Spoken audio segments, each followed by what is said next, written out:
Wow, someone turned the turbulence up to 11. The Jacobins came out of the woodwork and decided to trash everything. And I talked about that here just this past week in Jacobins in the Night and the Fall of America. It's as if someone placed an order for a French Revolution to distract people from government stupidity. I'm not ready to say that it was planned, but I'm also not ready to say that it wasn't. If this was intentional, their intentions will have unintended consequences. I'm ready to proclaim 2020 as the year of stupid, and we're only at the halfway point. Welcome to the ShockCast. I'm John Little, recording on a very warm Tainan evening on Saturday, June 6th, 2020. Before going on, hit subscribe and click that bell to receive a notification when the next ShockCast happens, and if you like what you hear, hit that like button. All of that really helps get visibility for Mega Shock and the ShockCast, and if you didn't like it, well, you know what to do. And if you want to help keep Omega Shock alive with a donation, there's a link below that will help you do that. And I'm deeply, from the heart, grateful for all the prayers and donations that have come in. You are keeping Omega Shock alive, and I am thankful. Also, subscribe to the Shock Letter and receive my articles in your inbox at theshockletter.com. You can also find my posts on Facebook and Twitter. I have 2 books that you can read for free. They are called When Jacob Returns and Ezekiel's Fire. You can find links for all of that below. Now let's get back to today's topic. The Weekend Shock Letter for June 6, 2020. 2020 is turning out to be a special kind of stupid. The inmates have taken over the asylum, and it's morons, morons, morons everywhere. And the best we can do is try to get out of the way as the thundering herd rushes off the cliff. I could say that I don't understand it, but that would be lying. Human history is just one big comedy of errors, where the completely wrong decision is almost always made at exactly the wrong time. We're all monkeys with hand grenades. No, scratch that. Monkeys aren't that dumb.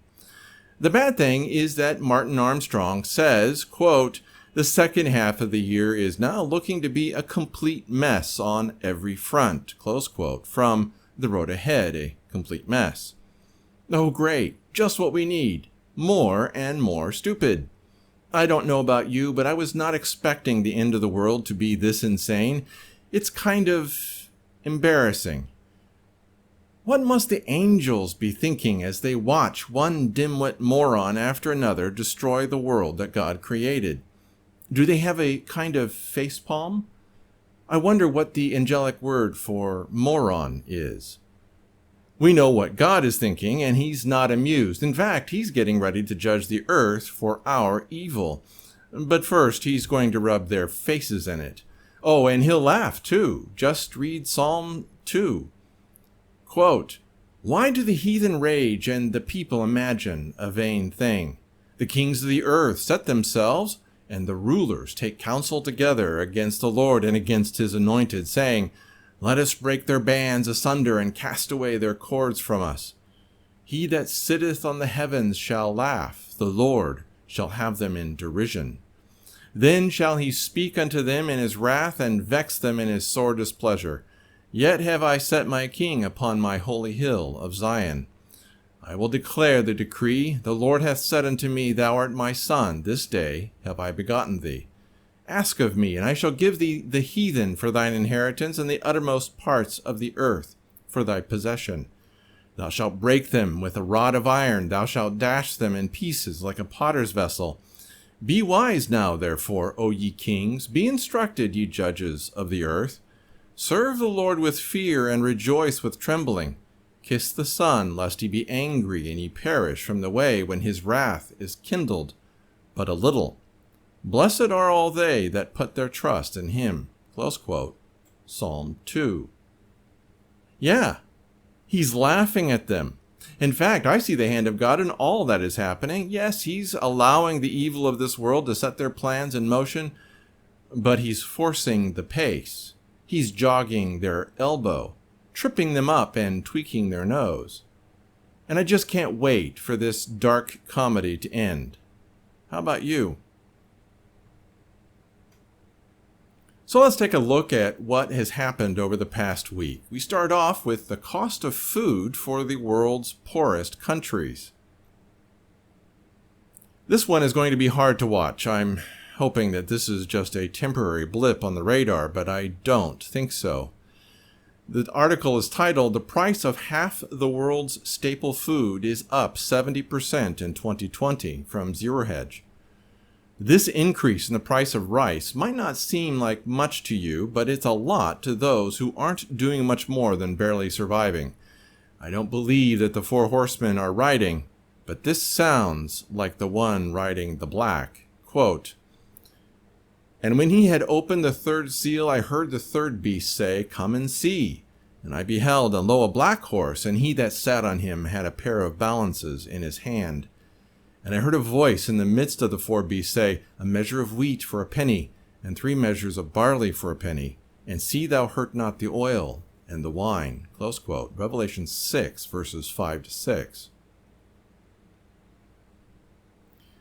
Now, we go on to Martin Armstrong. I don't agree with everything that Martin Armstrong says, but I don't know of anyone who sees the future better than he does. Here are what I consider to be his most important posts for the past week. The first one is, "Civil unrest ignites on schedule. Armstrong economics." George Floyd's death has sparked civil unrest throughout the world. In Athens, Greece, protesters flung firebombs at the U.S. Embassy. In France, President Macron urged citizens not to compare France with the U.S. as he does not feel police brutality, racism, or government control is an issue there. Yeah, right. French citizens seem to disagree as 2,500 people attended a rally in Lille, 1,800 in Marseille, and 1,200 in Lyon. Germany, Denmark, Italy, Britain, Brazil, Ireland, Canada, New Zealand, Syria, and countless other countries are experiencing a surge of protests standing in solidarity with the U.S. But the unrest runs even deeper than yet another murder by armed government workers. After weeks on end of forced isolation, the people are waking up to the control that the government possesses over every area of their lives. Anger is overtaking fear as thousands are disregarding the CDC's continued pleas to stay at home and avoid crowds. There is no rule of law. Governments can and will act in their own self-interest and continue to view the people as the great unwashed, who are not worthy of basic human rights. They can kill us, take away our jobs, our freedoms, and destroy the economy at will. Is it any wonder that the people have lost confidence in their governments? The chaos is cyclically, it's hard to say that. The chaos is cyclically unfolding on schedule. All confidence in the government has been abandoned due to the draconian measures forced upon the people in such a rash manner that it could not be ignored. The second one that I liked this week is inflation into 2021. He says this cycle will be on the back of shortages in commodities. This is what the computer has been forecasting all along. We have been witnessing shortages in food, but this coronavirus has also disrupted the supply chain in many areas. Then we have the monetary crisis cycle coming for 2021 into 2022. With Europe planning to cancel its paper currency to try to force everyone into banks, you have the punters looking at this as a bullish short term for trade. The European and Japanese governments will have little choice moving forward, for they have destroyed their bond markets and are unable to issue bonds that institutions will buy at these crazy rates. It is more than a simplistic printing of money. We're looking at the bond market collapsing. This is the destruction of capital formation. So in the end, capital must flee anything connected with governments and seek shelter in primarily the stock markets. So far, we are into a 3-month reactionary bounce, with the Nasdaq taking the lead and the Dow lagging.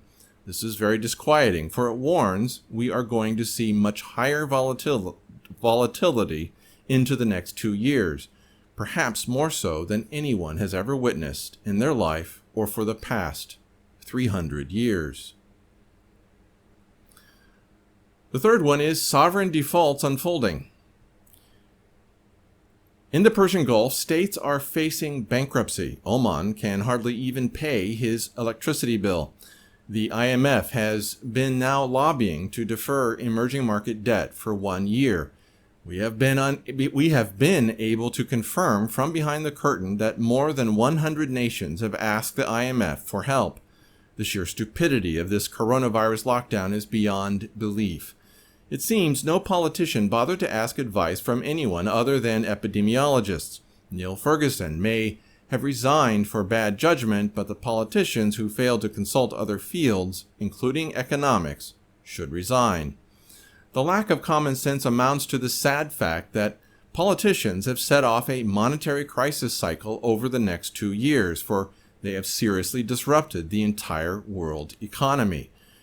These emerging markets will not be able to pay their debts anytime soon, especially when European politicians are trying to convert the economy to a Green New Deal and world order. This will devastate emerging market economies and set in motion massive sovereign debt defaults. We could not have elected anyone more brain dead than those holding office pushing this agenda after they wiped out the world economy with their fake virus pandemic. Then the fourth one, the civil unrest that Trump does not understand. The rise of civil unrest spreading across the country is more than just the death of George Floyd. People have been dying in police confrontations for many years. The fact that they have destroyed the economy and 40 million jobs with this fake coronavirus scam has added fuel to the fire, which our computer has been projecting since 2014. They are now targeting police, as I have warned. That is to be the next logical progression when they protect police for wrongful acts. This is the very same human response we saw when the Catholic Church tried to hide priests who were molesting children. In both cases, they wrongly think and thought that they are upholding the image of the organization in question, when in fact they are undermining the public confidence.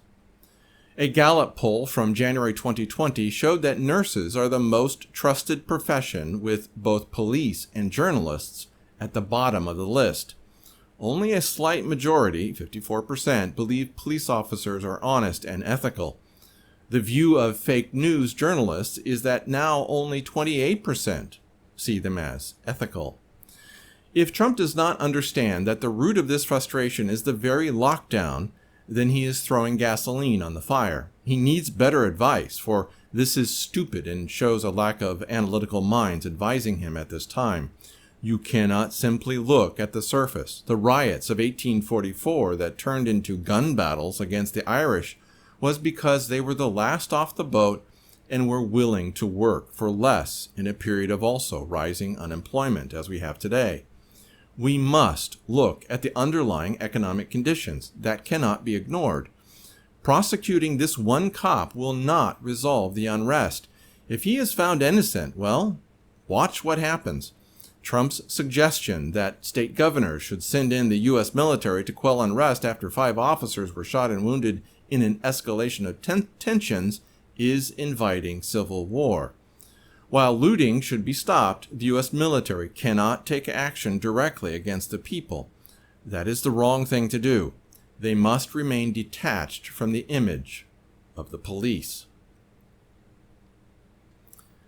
Then we turn to David Wood, who was banned by YouTube for a week. And he was banned for talking about Christian persecution. Since David is also posting videos on BitChute, I went there to see if I could find that video. It's here. Open Doors has released its 2020 World Watch List, discussing the 50 countries where it's most dangerous to follow Jesus. Countries are ranked based on the severity of Christian persecution. If you're a Christian in the US and you think you've got it bad because some atheists on Twitter keep babbling about how you need a sky daddy, think again. Open Doors reports. In 2020, persecution against Christians is on the rise, increasing at an alarming rate. Research for the Open Doors 2020 World Watch List, the most in-depth investigative research and report on Christian persecution available, shows that today more than 260 million people face persecution for their faith, an increase of 15 million, the combined population of New York, California, and Chicago, in only 1 year. Every day, an average of 8 Christians were killed for their faith, and 23 Christians were raped or sexually harassed for faith-related reasons. Every week, an average of 182 churches or Christian buildings were attacked, and 102 Christian homes, shops, or businesses attacked, burned, or destroyed. Every month, an average of 309 Christians were unjustly imprisoned for their faith. Some of the disturbing trends. In the most populated countries on Earth, Christians live in a surveillance state. The most populated countries are China and India. There are over 400 million surveillance cameras in China, and India is rolling out a national facial recognition system. Since China and India both rank pretty high on the World Watch List, we'll see how they use their technology upgrades. Violent Islamic extremism spikes in sub-Saharan Africa. There are Islamic terrorist groups in sub-Saharan Africa, groups like Boko Haram and Islamic State West African Province. Life is especially difficult for Christians in areas where there's little government control. In those areas, killers and kidnappers and rapists can often do whatever they want to Christian families because there's no one to stop them. Militant Islam spreads violence and fear in Southeast and South Asia. We're all familiar with the Easter Sunday attacks in Sri Lanka, where more than 200 Christians were slaughtered in the name of Allah. It was surprising to hear about such a large-scale terrorist attack in a place like Sri Lanka, but Islam is on the move in Southeast and South Asia. Christianity is on the verge of disappearing in Iraq and Syria. The number of Christians in Iraq dropped from around 1.5 million in 2003 to around 200,000 now. In Syria, there were around 2.2 million Christians before the Arab Spring. There are fewer than 750,000 now. Millions of Christians have fled these two countries in a single generation. If this continues, we may soon see, for the first time in nearly 2,000 years, no Christian presence in what are now Syria and Iraq.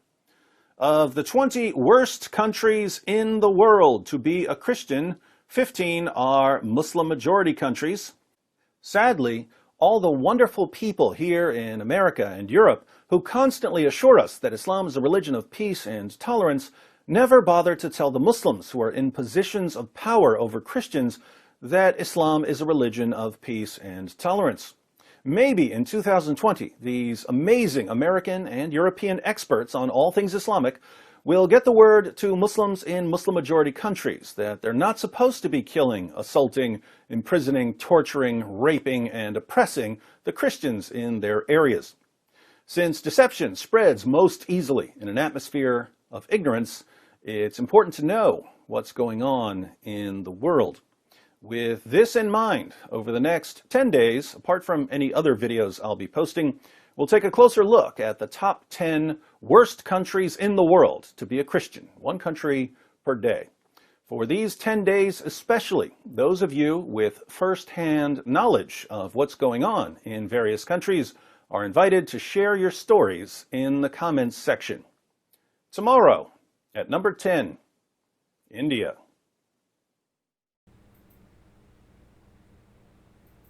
That video is titled Banned by YouTube, Global Persecution of Christians, Disturbing Trends.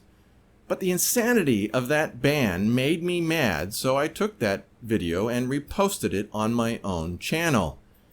Did you see anything on that video worth banning that video, removing the video, and putting David Wood on lockdown for a week. And I also wanted to repost it so that I could include it in this week's playlist, which you can see at the end of this video. I can't do that if it's not on YouTube. Stop making me mad, YouTube. I'm sure that my anger has them shivering in their boots. I mean, I can write a strongly worded letter if they aren't careful. That'll show them. And then David has a few more videos that you'll find in my article for this week's shock letter. Then there was another one. This is an interesting one. And it focuses on the movie V for Vendetta as an allegory for our current time. And it surprised me. It'd been a long time since I'd seen the movie V for Vendetta, and I was surprised at the stunning similarity between current events and the background plot. The YouTube video that I saw was titled Cops, Karens, and the Coming Dystopia. Unfortunately, the guy Sean Malone, who is making the connection in this movie, is an atheist, so he doesn't get the full spectrum of the problem. But I give him points for some excellent observations. The fact that he's pointed in the wrong direction, well, only God can fix that. Then we have the Tiananmen Square massacre. 2 days ago, it was the anniversary of the massacre in Tiananmen Square. At least 10,000 kids were mowed down by the People's Liberation Army. In most cases, literally, they just drove right over them with their tanks and armored personnel carriers. It was vile. It was evil. It was 31 years ago. It was very Chinese. Mrs. Little is Han Chinese, with a little bit of indigenous Taiwanese, and she knows all about the blood-soaked history of China. Those who do know would not be surprised by what Jiang Zemin ordered when he ordered the People's Liberation Army to go and kill all those students. Unfortunately, the Falun Gong seem to have forgotten this history when they directly challenged the Chinese Communist Party 20 years after Tiananmen Square. It was stupid, but they did it anyway. And they've been squawking about their mistreatment by the Chinese Communist Party ever since. So always understand that the Epoch Times, New Tang Dynasty, and their fellow travelers cannot be trusted. But they are also the ones who are helping to keep the memory of the Tiananmen Square massacre alive. So even though you can't trust them, they get points for being a thorn in the side of the Chinese Communist Party. And then we want to talk about how we should deal with China. I would love to be able to ignore China and let them just fall apart on their own, but we can't. This article by Gordon Chang lays out some good points, and it's titled, China, What We Must Do, What We Must Not Do. Here are the summary paragraphs. The truth is that the United States is defending more than just its position in the international system. We are defending the international system itself, the system of treaties, conventions, rules, and norms. Unfortunately, Xi Jinping, the Chinese ruler, does not believe in that system. He is trying to impose China's imperial-era notions of the world. In short, Chinese rulers believe that they had the mandate of heaven over Tianxia, meaning all under heaven, and I'm sure I butchered that Chinese word. Recently, his pronouncements have become unmistakable. In the last few months, Xi Jinping has seen an historic opportunity because the United States has been stricken by the disease that China itself has pushed out. What must we do? First, let us talk about what we must not do. We must not save Chinese communism again. In the past, American presidents, when China has been stressed, had ridden to the rescue of the Chinese state. On May 13th of last year, Beijing declared a people's war on the United States. This means the contest with China is existential. There's going to be one survivor. It is either going to be the People's Republic of China or the United States, or the United States of America, but not both. What should we do?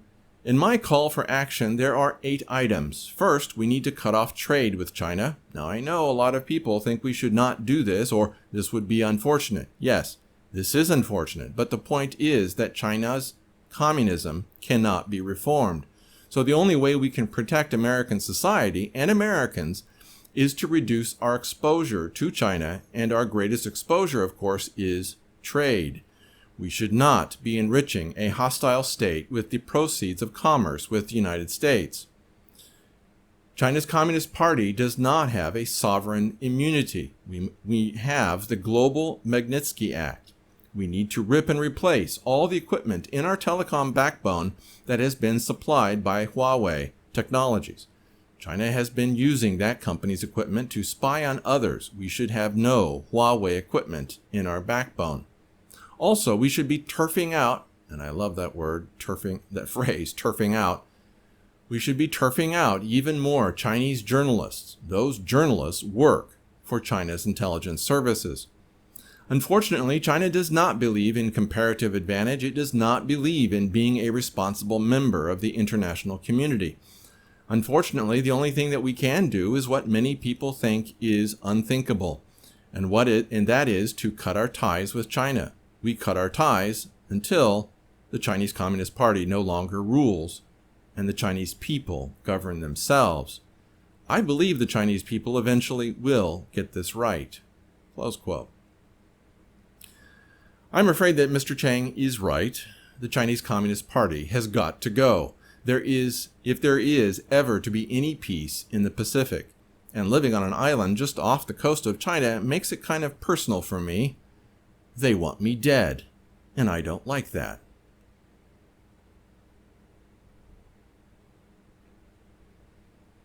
Next up is Charles Hugh Smith. Martin Armstrong might forecast the future better than anyone outside of the Bible, but Charles seems to have the keenest eyesight for what is happening right now. He certainly does an excellent job of showing us how things are falling apart. And here are two articles that tell us where we are. The first is, "This is how systems collapse." Quote, "Flooding the financial system with free money only restores the illusion of stability. I updated my How Systems Collapse graphic from 2018 with a 'We are here' line to indicate our current precarious position just before the waterfall." And let me actually give you a look of what that looks like. Remember, he talks about a stable system with a buffer at 100%. A buffer is sort of like a shock absorber or something that helps keeps the movements of the market, at least in a certain rhythm. And then there's an apparent stability purchased at the cost of shrinking or thinning that buffer. And then the buffer collapses, the system crashes, and stability is lost. The interesting thing, as he shows in his graph, is that as the buffer is decreased, you can't see it. You can't see the shock absorbers in our system being weakened. And the apparent recovery drains the buffer almost to zero. And then at the end, we hit the waterfall, where we all crash down and the system is no longer able to recover.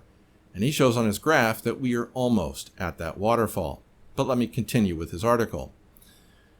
For those who would argue we're nowhere near collapse, consider that over 20% of the Federal Reserve's $2 trillion spew of free money went directly into the pockets of America's billionaires.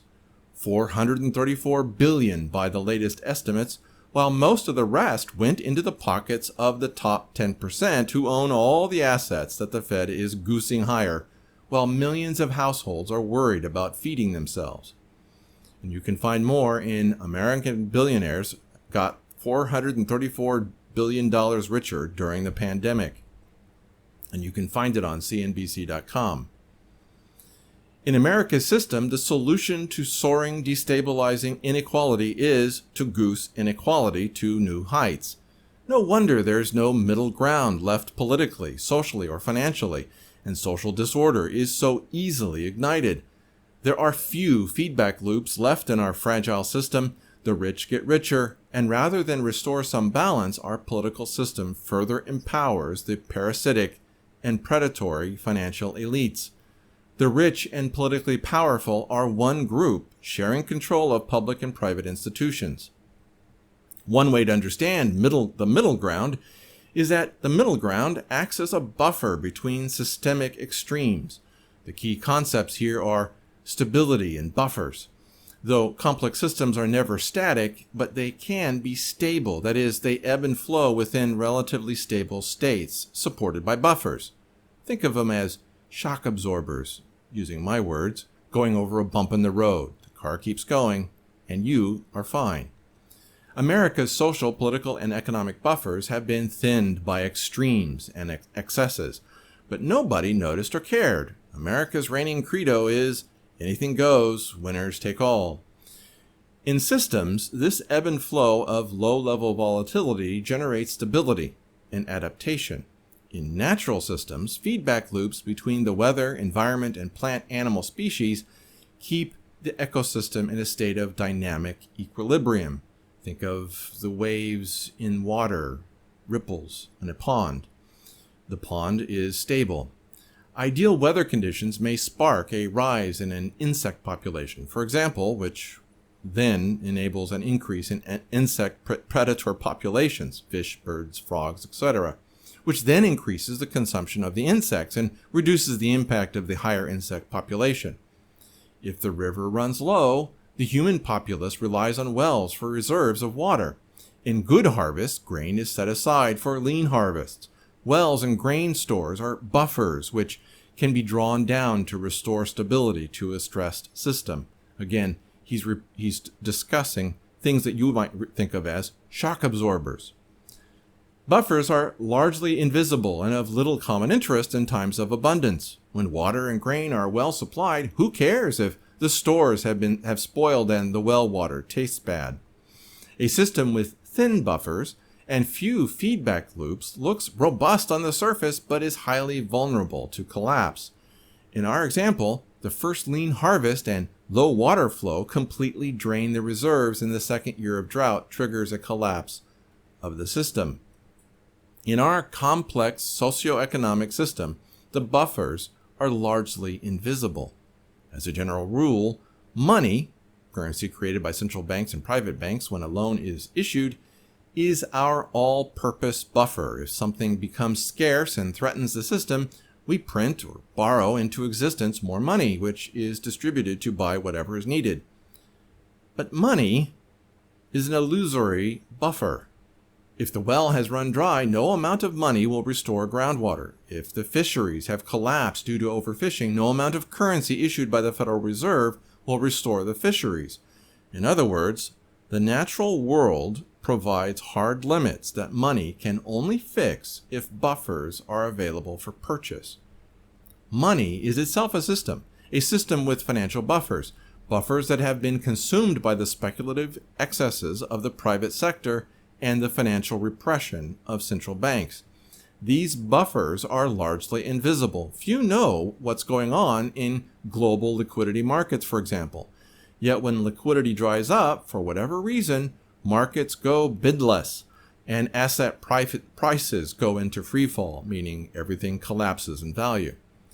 Flooding the financial system with free money only restores the illusion of stability. As noted in my diagram, restoring and maintaining an apparent stability thins buffers to the point of dangerous fragility, meaning the buffers are almost gone. When buffers are paper thin, a crisis that would have been overcome with ease in the past triggers the collapse of the entire system. Everyone who based their faith in the system on its surface stability is stunned by the rapidity of the collapse. For how could such a vast, apparently robust system implode with so little warning? The financial system's buffers have been thinning for 20 long years, but nobody seems to care. The quality of risk, debt, borrowers, and speculative gambles have all declined, but faith in the Fed put that the Federal Reserve can fix anything and everything by printing endless trillions is quasi, or almost, religious. Few doubt the limitless power of the Fed's currency printing machinery to quickly overcome any crisis. This is how systems collapse. Misplaced faith in the visible surface of abundance generates fatal complacency and confidence, and the fragility of the buffers goes unnoticed. Just before the collapse, central bank currency is superabundant, but systemic stability is near zero, and all the buffers are paper thin. The Fed's trillions create an illusion of safety, but as if all we need to do to restore the lost middle ground and buffers is to hand America's most parasitic and predatory clique another $434 billion in stock market wealth. Doing more of what has destabilized the system in the belief that new extremes will somehow restore equilibrium is simply rowing faster as we speed toward the waterfall of systemic collapse. Please understand, the system is going to fall. Next, we're living the Founding Fathers' nightmare. America is corrupt to the core. Quote, our ruling elites, devoid of leadership, are little more than the scum of self-interested, greedy grifters who rose to the top of America's foul-smelling stew of corruption. The Founding Fathers were wary of institutional threats to liberty and the citizenry's sovereignty, which included centralized concentrations of power, monarchy, central banks, federal agencies, etc., and the tyranny of corruption unleashed by small-minded, self-interested, greedy grifters who saw all elected offices and positions of government influence as nothing more than a means to increase their own private wealth. The founders feared the dominance of self-interested, greedy grifters because they had no concept of the public good. To the greedy grifters, the government existed solely to serve their petty private interests and the interests of their fellow grifters.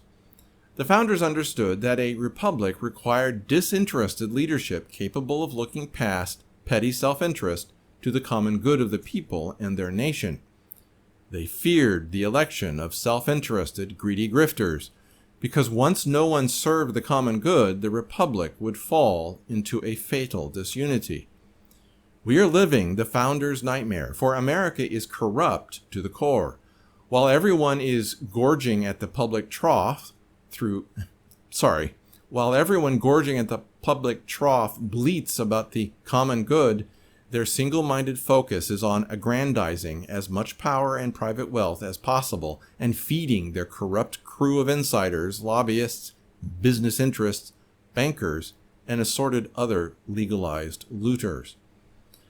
America has plenty of law enforcement, prosecutors, prison cells for those who loot a Whole Foods, but none for those who loot the public treasury, commit stock market swindles, or financial fraud on a monumental scale. Not only did no one go to prison for the rampant institutionalized fraud of the 2008 looting, also known as the global financial meltdown, the looters were bailed out by the Federal Reserve and Treasury. More recently, no one has even questioned when a biotech company issued a press release about a COVID-19 vaccine trial that boosted the stock's price just long enough for the insiders to dump millions of dollars of shares on a credulous public and also sell new shares in the company at a premium, a classic looting strategy known as pump and dump. Members of Congress were caught red-handed in what amounted to insider trading, selling millions of dollars in their stock portfolios based on their secret briefings of the coming pandemic, while they reassured the public COVID-19 was no biggie.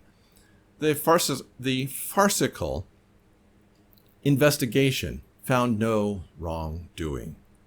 Corruption in our political parties is so endemic nobody even bothers listing it, except as a parlor game of pondering which party is more corrupt. Our ruling elites, devoid of leadership, are little more than the scum of self-interested, greedy grifters who rose to the top of America's foul-smelling stew of corruption. As for the nation's infinitely greedy billionaires, if there was any justice left in America, Apple CEO Tim Cook would be rotting in a cell on Devil's Island for buying back billions of dollars of Apple stock. Buybacks were illegal not that long ago. The cells next to his would be crowded with big pharma CEOs who advertise their products directly to consumers. Also illegal not so long ago. America is now a pay-to-play paradise of greed and corruption. The public good is a PR cover for legalized looting, much of which now depends on the Federal Reserve's free money for financiers, parasites, and predators. If you think this is far too harsh on our current crop of greedy grifters and looters, please read historian Gordon Wood's epic account, Empire of Liberty, A History of the Early Republic, 1789 to 1815, and you can find it on Amazon, which details the many critical debates between founders with fundamentally different views of what structures and safeguards were essential for the Republic's survival. When we look back at the genius of Hamilton, Madison, and others, and Washington's obsession with the ethics and promoting national unity, we are forced to weep for the pathetic and venal scum that passes for leadership in America today. The feedback loops the founders designed to restrain the tyranny of corruption have all failed, as the biggest looters serve their interests under the guise of legality. The founders weren't saints. They were flawed, as are all humans, and like all humans, they were products of their era. But they did have a keen, abiding sense of the public good, and when they clashed over ideas about banking, the power of the presidency, etc., it was not for personal gain, but for their vision of the common good. If any of America's leadership over the past 30 years had an ounce of concern for the common good, why did they enable financialization and globalization to hollow out the nation's economy and social order? Why did they enable the frauds, skims, scams, cartels, and monopolies that are the foundation of virtually every American billionaire's we pay no taxes empire of greed? The tyranny of corruption thrives in an amoral cesspool of anything goes and winners take all. In today's America, the tyranny of corruption has been so normalized that America's polarized populaces are blind to the profound corruption of their parties and institutions. As in the last days of the Western Roman Empire, the masses are made complicit with bread and circuses, mimicking their leaders' debasement of the public good to feeding at the public trough. These are the troubled years that came before the deluge. Jackson Brown. For, as Mr. Dillon put it, a hard rain's gonna fall. Also, Charles Hugh Smith has 3 recent podcasts featuring on the FRA podcast, Axis of Easy Salon number 6. And then there's the Pandemic Has Revealed the Structural Fragilities of America on the X22 Spotlight. And he has books and a Patreon account. And you will find his books on Amazon, and please click the links in my article. That's it for this ShockCast. If you appreciated this video, hit like, then hit subscribe and that little bell. Also, leave a comment. I look forward to seeing what you have to say about what was said here. Your input is truly welcome. And again, if you want to help keep Omega Shock and the ShockCast alive, there's a link below that can help you do that. You can also get my articles and updates in your inbox through the Shock Letter at theshockletter.com and read my books for free. When Jacob Returns and Ezekiel's Fire. They just might save your life.